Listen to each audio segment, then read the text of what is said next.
Hello viewers, welcome to tech shares and welcome to daily analysis. 24th June Friday రోజు మార్కెట్లో Nifty and bank నిఫ్టీలో ఎలాంటి changes వచ్చాయి, support points ఏంటి, resistant points ఏంటి, and next market day 27 June Monday రోజు మార్కెట్లో Nifty and bank నిఫ్టీలో ఎలాంటి చేంజెస్ రావచ్చు అనే ప్రిడిక్టెడ్ మార్కెట్ తో పాటు ఎవరైతే ఆప్షన్స్ లో ట్రేడ్ చేస్తారో నిఫ్టీ అండ్ బ్యాంక్ నిఫ్టీలో ఎలాంటి కాల్స్ తీసుకోవాలి అండ్ ఏ స్ట్రాటజీస్ యూస్ చేయాలి అనేది ఈ వీడియోలో ఎక్స్ప్లెయిన్ చేస్తాను. సో వీడియోని స్కిప్ చేయకుండా చివరి వరకు చూడండి. అలాగే ఈ వీడియో కానీ మీకు హెల్ప్ అయితే లైక్ చేయండి, మీ ఫ్రెండ్స్ తోటి షేర్ చేయండి.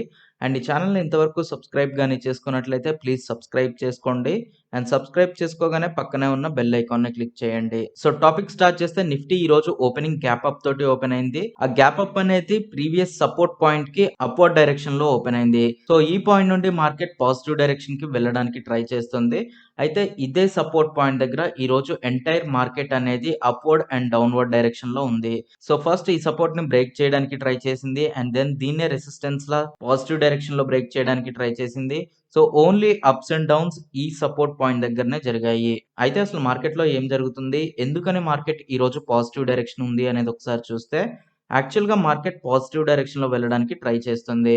అయితే ప్రీవియస్ వీడియోస్ లో నేను చెప్పినట్లు మార్కెట్ ఒక స్ట్రాంగ్ సపోర్ట్ పాయింట్ ని టచ్ చేసిన తర్వాతే పాజిటివ్ డైరెక్షన్ ఉంటుంది అని చెప్పాను. సో ఇది ప్రీవియస్ గా క్రియేట్ అయిన స్వింగ్స్. సో ఈ స్వింగ్స్ లో మార్కెట్ నెక్స్ట్ ఇదే సపోర్ట్ పాయింట్ అంటే ఇందులో క్రియేట్ అవుతున్న ఈ లోయర్ హైస్ అలాగే లోయర్ లోస్ లో ఈ రెసిస్టెన్స్ అండ్ ఈ సపోర్ట్ పాయింట్ ని టచ్ చేస్తూ మార్కెట్ లోయర్ ఛానల్ ని క్రియేట్ చేస్తుంది. అయితే నెక్స్ట్ మార్కెట్ మూమెంట్ అనేది ఖచ్చితంగా ఈ సపోర్ట్ లైన్ ఏదైతే ఉందో ఈ సపోర్ట్ లైన్ ని టచ్ చేసిన తర్వాతే పాజిటివ్ డైరెక్షన్ ఉంటుంది అని చెప్పాను. బట్ ప్రీవియస్ గా క్రియేట్ అయిన ఈ రిట్రేస్మెంట్ తోటి ఒక ట్రెండ్ లైన్ అనేది క్రియేట్ అయింది. సో ఈ ట్రెండ్ లైన్ ని అబ్జర్వ్ చేస్తే మార్కెట్ యాక్చువల్ గా దీన్ని సపోర్ట్ లా తీసుకొని పాజిటివ్ డైరెక్షన్ వెళ్ళడానికి ట్రై చేస్తున్నట్టు మనకు కనిపిస్తుంది. అయితే మార్కెట్ లో ఇక్కడ నుండి పాజిటివ్ డైరెక్షన్ ఉంటుందా ఉండదా అనేది ఇప్పటి వరకు అయితే చెప్పడం కష్టం. యాక్చువల్ గా ఇందులో కూడా లోయర్ లోసే క్రియేట్ అయ్యాయి. బట్ ఒకవేళ ఈ రెసిస్టెంట్ పాయింట్ ఏదైతే ఉందో దీన్ని కానీ క్రాస్ చేసి దీన్ని సపోర్ట్ లా తీసుకొని పాజిటివ్ డైరెక్షన్ వెళ్తే మాత్రం మార్కెట్ ఈ రెసిస్టెంట్ లైన్ ని క్రాస్ చేయడానికి ఛాన్స్ ఉంటుంది. ఎందుకంటే మార్కెట్ ఈ పాయింట్ వరకు అంటే ఈ సపోర్ట్ లైన్ వరకు మార్కెట్ గానీ వచ్చింది అంటే చాలా హెవీ మూమెంట్ నెగిటివ్ డైరెక్షన్ లో ఉండాల్సి ఉంటుంది. అయితే అంత హెవీ మూమెంట్ అనేది క్రియేట్ అయితే మార్కెట్ లో చాలా పెద్ద లాసెస్ ఉండడానికి ఛాన్స్ ఉంటుంది. సో ప్రెసెంట్ అయితే మార్కెట్ ఈ పాయింట్ నుండి రిట్రేస్మెంట్ అనేది కనిపిస్తుంది.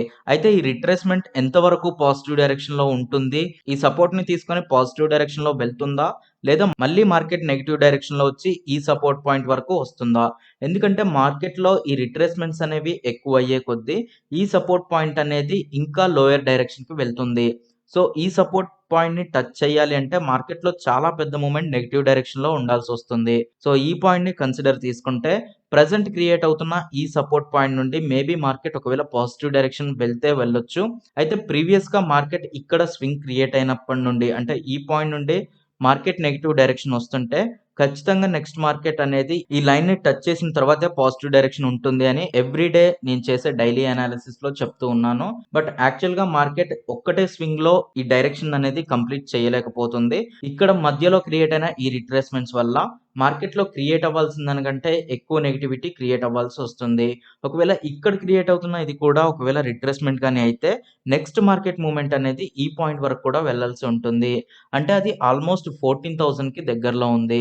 ఒకవేళ 14,000 దగ్గర వరకు కానీ మార్కెట్ వెళ్ళింది అంటే ఆల్మోస్ట్ ఇది 18,600 నుండి ఫాల్ అవుతూ ఉంది. అంటే ఓవరాల్ గా 4,500 పాయింట్స్ నెగిటివ్ డైరెక్షన్ లో వస్తున్నట్లు. దీన్ని చాలా పెద్ద లాస్ గా మనం కన్సిడర్ చేయొచ్చు. సో ప్రెసెంట్ అయితే మార్కెట్ ఇది రిట్రేస్మెంట్ లా క్రియేట్ అవుతుందా లేదా కంప్లీట్ బుల్లిష్ డైరెక్షన్ తీసుకుందా అనేది మనం ఎగ్జాక్ట్ గా చెప్పలేము.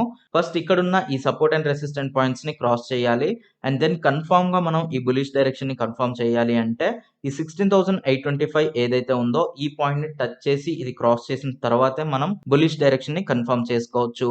అయితే ఈ పాయింట్ వరకు వస్తుందా రాదా అనేది నెక్స్ట్ వీక్ లేదా నెక్స్ట్ 2 వీక్స్ లో మనకి క్లియర్ గా అర్థమవుతుంది. అయితే రేపటి మార్కెట్ లో ఎవరైతే ట్రేడ్ చేస్తారో వాళ్ళకి చెప్పే పాయింట్ ఏంటి అంటే మార్కెట్ ఒక ట్రెండ్ లైన్స్ మధ్యలో లాక్ అయిపోయి ఉంది. ఈ రోజు ఎటువైపు ఒక ఫిక్స్డ్ డైరెక్షన్ అయితే తీసుకోలేదు. గ్యాప్ అప్ తోటి ఓపెన్ అయిన మార్కెట్ సైడ్ వైజ్ డైరెక్షన్ లోనే స్వింగ్స్ క్రియేట్ చేసింది. అయితే ఒకవేళ నిఫ్టీ గానీ 15,774 ని క్రాస్ చేసింది అంటే ఇందులో ఒక పాజిటివ్ మూమెంట్ ని మనం ఎక్స్పెక్ట్ చేయొచ్చు. నెక్స్ట్ స్ట్రాంగ్ రెసిస్టెంట్ లైన్ వచ్చేసి 16,400 దగ్గర ఉంది. సో ఒకవేళ మార్కెట్ వెళ్తే ఈ పాయింట్ వరకు వెళ్ళొచ్చు. అయితే రేపటి మార్కెట్ గాని ఒకవేళ 15,774 కంటే పాజిటివ్ డైరెక్షన్‌లో ఓపెన్ అయితే మార్కెట్‌లో ఒక పాజిటివిటీని ఎక్స్‌పెక్ట్ చేయొచ్చు. లేదా మార్కెట్ గాని సేమ్ స్వింగ్స్‌లో ఈ రెసిస్టెంట్ పాయింట్స్ మధ్యలోనే ఓపెన్ అయింది అంటే మార్కెట్‌లో సైడ్ వైస్ డైరెక్షన్ క్రియేట్ అవ్వడానికి ఛాన్స్ ఉంటుంది. ఒకవేళ మార్కెట్ గాని ఈ సపోర్ట్ పాయింట్ కంటే తక్కువలో గాని ఓపెన్ అయిందంటే మళ్ళీ ప్రీవియస్ సపోర్ట్ పాయింట్స్ అయిన ఈ సపోర్ట్ పాయింట్స్ వరకు మార్కెట్ ఫాల్ అనేది ఉంటుంది. సో రేపటి ఓపెనింగ్ పాయింట్ అనేది మార్కెట్ డైరెక్షన్‌ని డిసైడ్ చేస్తుంది. 15,774 కంటే పాజిటివ్ డైరెక్షన్‌లో ఓపెన్ అయితే దీన్ని ఒకవేళ సపోర్ట్‌లో తీసుకొని పాజిటివ్ డైరెక్షన్ వెళ్ళొచ్చు. లేదా ఈ ట్రెండ్ లైన్స్ మధ్యలో గాని ఓపెన్ అయిందంటే సైడ్ వైస్ డైరెక్షన్ ఉంటుంది. అలాగే ఒకవేళ 15,600 కంటే తక్కువలో గాని ఓపెన్ అయింది అంటే ప్రీవియస్ సపోర్ట్ పాయింట్ వరకు మార్కెట్ ఫాల్ అవ్వడానికి ఛాన్స్ ఉంటుంది. సో ఇది నిఫ్టీకి సంబంధించిన అనాలిసిస్ అండ్ రేపటి ప్రిడిక్టెడ్ మార్కెట్. అలాగే మార్కెట్‌లో నెక్స్ట్ ఏం జరగొచ్చు అనే దాని గురించి. అయితే ఎవరైతే ఆప్షన్స్‌లో ట్రేడ్ చేయాలి అనుకుంటారో నిఫ్టీలో వాళ్ళు ఆప్షన్ కాల్స్ ఏం తీసుకోవాలనేది చూస్తే ప్రెజెంట్ మార్కెట్ అనేది ఒక పర్టిక్యులర్ డైరెక్షన్‌లో లేదు. అంటే మార్కెట్ కంప్లీట్ ఫాల్ అవ్వట్లేదు అండ్ మార్కెట్ బుల్లిష్ డైరెక్షన్‌కి వచ్చిందా రాలేదా అనేది ఒక క్లారిటీ లేదు. సో ప్రెజెంట్ అయితే మార్కెట్‌లో అప్స్ అండ్ డౌన్స్ క్రియేట్ అవుతున్నాయి. సో ఇలాంటి సిట్యుయేషన్‌లో మీరు మార్కెట్ డైరెక్షన్ ఎటువైపు ఉంటుందో తెలియకపోయినా గానీ మీరు ప్రాఫిట్స్ తీసుకోవడానికి కొన్ని స్ట్రాటజీస్ ఉంటాయి. సో ఆ స్ట్రాటజీలో ఏంటి అంటే మీరు బోత్ కాల్స్ అండ్ పుట్స్ ఆప్షన్స్‌ని తీసుకోవాల్సి ఉంటుంది. సో ఆ స్ట్రాటజీస్‌కి సంబంధించిన డీటెయిల్స్ అన్నీ ఈ వీడియోలో ఉంటాయి. సో ఈ వీడియో కిందున్న డిస్క్రిప్షన్ బాక్స్‌లో ఇస్తున్నాను. సో రేపు మార్కెట్ డైరెక్షన్ ఎటువైపు ఉంటుంది అనేది ఒక క్లారిటీ లేదు కాబట్టి మీరు ఈ స్ట్రాటజీని యూజ్ చేసుకొని ప్రెజెంట్ ట్రేడ్ చేసుకోండి. నిఫ్టీలోనే కాదు బ్యాంక్ నిఫ్టీలో కూడా సేమ్ స్ట్రాటజీ యూజ్ అవుతుంది. సో బ్యాంక్ నిఫ్టీలో కూడా ఈ స్ట్రాటజీని యూజ్ చేసుకొని ఈ కాల్స్ తీసుకోండి. నెక్స్ట్ బ్యాంక్ నిఫ్టీ అనాలిసిస్ చూస్తే బ్యాంక్ నిఫ్టీ కూడా ఈరోజు ఓపెనింగ్ అనేది గ్యాప్ అప్ తోటి ఓపెన్ అయింది. సో గ్యాప్ అప్ తోటి ఓపెన్ అయిన మార్కెట్ ఫస్ట్ ఈ సపోర్ట్ పాయింట్ దగ్గర చాలా సేపు హాల్ట్ అయింది. సో ఇది బ్రేక్ అయినప్పటికీ మార్కెట్‌లో ఒక అప్‌వర్డ్ ఛానెల్ అయితే క్రియేట్ అయింది కానీ ఒక కంప్లీట్ పాజిటివ్ డైరెక్షన్ అయితే తీసుకోలేదు. మార్కెట్ నెక్స్ట్ ఎటువైపు ఉంటుంది అనేది ఒక క్లారిటీ లేకపోవడం వల్ల బయర్స్ అండ్ సెల్లర్స్‌లో ఒక కాన్‌ఫ్లిక్ట్ తయారవుతుంది. అయితే నెక్స్ట్ మార్కెట్ డే అంటే మండే రోజు మార్కెట్ ఎలా ఉండొచ్చు అనేది ఒకసారి చూస్తే యాక్చువల్‌గా మార్కెట్ ఒకవేళ ఈ ప్రీవియస్ ట్రెండ్ లైన్స్ కంటే తక్కువలో గాని ఓపెన్ అయింది అంటే మళ్ళీ ప్రీవియస్ సపోర్ట్ పాయింట్ వరకు వెళ్ళడానికి ఛాన్స్ ఉంటుంది. అండ్ ప్రెజెంట్ క్రియేట్ అయిన ఈ ట్రెండ్‌ని కంటిన్యూ గాని చేసింది అంటే మార్కెట్ ఇక్కడ సైడ్ వైస్ డైరెక్షన్‌లో ఉంటుంది. అలాగే ఒకవేళ మార్కెట్ గాని 33,850 కంటే ఎక్కువలో గాని ఓపెన్ అయిందంటే మార్కెట్ ఈ లైన్‌ని సపోర్ట్‌లా తీసుకొని పాజిటివ్ డైరెక్షన్ వెళ్ళడానికి ఛాన్స్ ఉంటుంది. అయితే బ్యాంక్ నిఫ్టీలో కూడా మనం అబ్జర్వ్ చేస్తే ఓవరాల్‌గా ఈ మూవ్‌మెంట్ మొత్తం అంటే 13థ్ జూన్ నుంచి మనం అబ్జర్వ్ చేస్తే ఈ మూవ్‌మెంట్ మొత్తం సైడ్ వైస్ డైరెక్షన్ లానే ఉంది. అంటే ఇందులో మనం ఎలాంటి డైరెక్షన్‌ని చూడలేము. పాజిటివ్ డైరెక్షన్ కానీ, నెగెటివ్ డైరెక్షన్ గాని ఇక్కడ మనకి క్లియర్‌గా అర్థం అవ్వట్లేదు. బట్ వన్స్ ఈ ట్రెండ్ లైన్‌ని కానీ క్రాస్ చేసి అప్ సైడ్ కానీ, డౌన్ సైడ్ గాని వెళ్ళిందంటే మార్కెట్‌లో ఒక డైరెక్షన్‌ని కన్ఫర్మ్ చేసుకోవచ్చు. అయితే ప్రీవియస్ వీడియోస్‌లో నేను చెప్పిన పాయింట్ ఏంటి అంటే మార్కెట్ ఒక స్ట్రాంగ్ రెసిస్టెన్స్ అలాగే ఒక స్ట్రాంగ్ సపోర్ట్ మధ్య స్వింగ్స్ క్రియేట్ చేస్తుంది. సో ఈ స్వింగ్స్‌లో ఈ పార్ట్ నుండి అంటే ఇక్కడ రెసిస్టెన్స్‌ని టచ్ చేసి వచ్చినప్పటి నుండి మార్కెట్ ఖచ్చితంగా నెక్స్ట్ ఈ సపోర్ట్ పాయింట్‌ని టచ్ చేసిన తర్వాతే పాజిటివ్ డైరెక్షన్ ఉంటుంది అని చెప్తూ ఉన్నాను. డైలీ అనాలిసిస్ వీడియోస్‌లో ఈ టాపిక్‌ని చెప్తూ ఉన్నాను. అయితే మధ్యలోనే మార్కెట్ కొన్ని స్వింగ్స్ క్రియేట్ చేస్తుంది. సో ఈ స్వింగ్స్ క్రియేట్ చేయడం వల్ల మార్కెట్ ఇంకా నెగెటివ్ డైరెక్షన్‌లో ఎక్కువ మూవ్‌మెంట్ తీసుకోవాల్సి ఉంటుంది. అయితే ఈ స్వింగ్స్ క్రియేట్ అయిన ఈ పాయింట్స్‌ని ఒకసారి ట్రేస్ చేసి చూస్తే మనకి ఇక్కడ ఒక ట్రెండ్ లైన్ అనేది క్రియేట్ అయింది. సో మార్కెట్‌లో రావాల్సిన ఈ హెవీ మూవ్‌మెంట్ అనేది ఒకవేళ పాసిబుల్ గాని అవ్వకపోతే మార్కెట్ ఈ పాయింట్ నుండి పాజిటివ్ డైరెక్షన్ వెళ్ళడానికి ఛాన్సెస్ ఉన్నాయి. సో ఒకవేళ మార్కెట్ ఈ పాయింట్ నుండి పాజిటివ్ డైరెక్షన్‌లో వెళ్ళినప్పుడు ఈ రెసిస్టెంట్ గాని బ్రేక్ అయింది అంటే మార్కెట్ కంప్లీట్ పాజిటివ్ డైరెక్షన్‌లో ఉంటుంది. అండ్ హిస్టరీ హైయెస్ట్ పాయింట్ అయిన 41,816 కూడా మార్కెట్ క్రాస్ చేయడానికి ఛాన్స్ ఉంటుంది.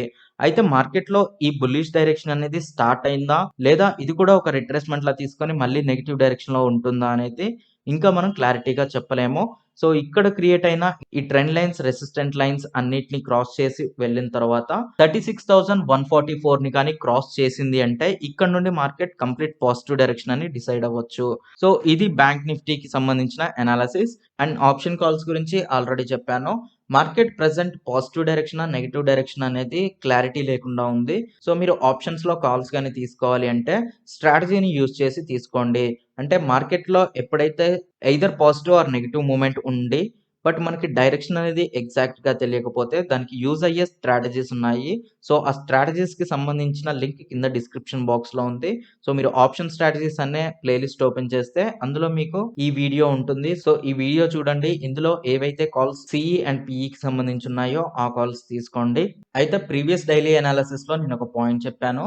మార్కెట్ ఖచ్చితంగా నెగెటివ్ డైరెక్షన్ ఉంటుంది. సో, ఖచ్చితంగా మీరు జూలై 7థ్ కానీ లేదా జూలై 14థ్ కానీ ఆప్షన్స్ పీఈ ఆప్షన్స్ బై చేసి ఉంచారంటే మీకు మంచి ప్రాఫిట్స్ ఉంటాయి అని చెప్పాను. బట్ ఎవరైతే వాటిలో కాల్స్ తీసుకొని ఉంటారో మండే రోజు వాటిని ఎగ్జిట్ అవ్వడానికి ట్రై చేయండి. మండే రోజు మార్కెట్ గాని పాజిటివ్ డైరెక్షన్‌లో ఉంటే వాటిని ఎగ్జిట్ అవ్వండి. అండ్ మండే రోజు మార్కెట్ గాని నెగెటివ్ డైరెక్షన్‌లో ఉంటే నెక్స్ట్ మార్కెట్ మూవ్‌మెంట్ ఎలా ఉండొచ్చు అనేది ఒకసారి చెక్ చేయండి. మార్కెట్‌లో పాజిటివిటీ గాని కనిపిస్తే మీరు వాటి నుండి ఎగ్జిట్ అవ్వండి. సో, ఈ సపోర్ట్ పాయింట్ నుండి మార్కెట్ గాని పాజిటివ్ డైరెక్షన్ వెళ్తే ఆ పీఈ కాల్స్‌లో లాస్ రావడానికి ఛాన్స్ ఉంటుంది. సో, వాటి నుండి ఎగ్జిట్ అయ్యి నెక్స్ట్ మార్కెట్ మూవ్‌మెంట్ మీద ఒక క్లారిటీ వచ్చిన తర్వాత నెక్స్ట్ ఆప్షన్స్‌ని తీసుకోవచ్చు. సో, ఇది నిఫ్టీ అండ్ బ్యాంక్ నిఫ్టీకి సంబంధించిన అనాలిసిస్ అండ్ నెక్స్ట్ మార్కెట్‌లో ఎలాంటి చేంజెస్ ఉండొచ్చు అనే ప్రిడిక్టెడ్ మార్కెట్ గురించి. సో, ఈ అనాలిసిస్ కానీ మీకు హెల్ప్ అయితే లైక్ చేయండి. మీ ఫ్రెండ్స్ తోటి షేర్ చేయండి. అండ్ ఈ ఛానెల్‌ని ఇంతవరకు సబ్స్క్రైబ్ గాని చేసుకున్నట్లయితే ప్లీజ్ సబ్స్క్రైబ్ చేసుకోండి. అండ్ సబ్స్క్రైబ్ చేసుకోగానే పక్కనే ఉన్న బెల్ ఐకాన్‌ని క్లిక్ చేయండి. Thanks for watching.